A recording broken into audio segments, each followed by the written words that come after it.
तनी मीठी मीठी मुस्की तुम्हारा तारा, टुक टुक ऐसे काहे निहार तारा।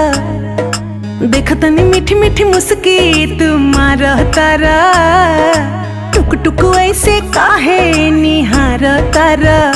काथी चले तोरा मन में सांवरिया,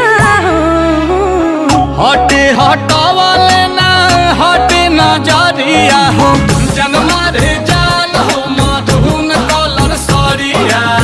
मन करे कहसली भरिया कवरिया हो, जनमा रे जान हो मधुन कलर सरिया।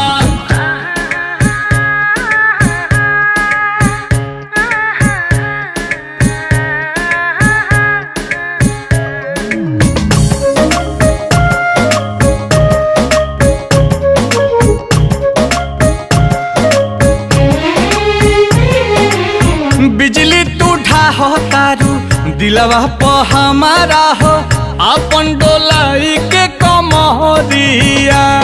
हवने ना तोहर लुटेरा, निरखेला कमर के घेरा।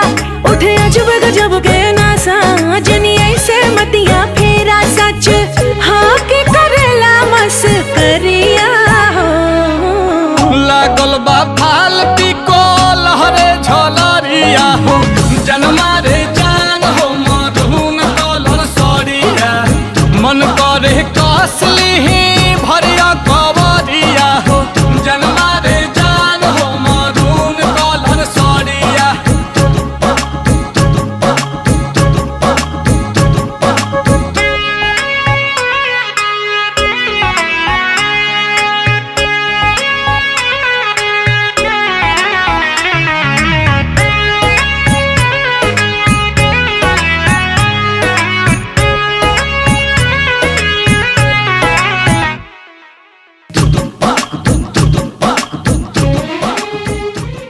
हटे हटावाले ना हटे नजरिया हो, जनमा रे जान हो मधुन कलर सरिया।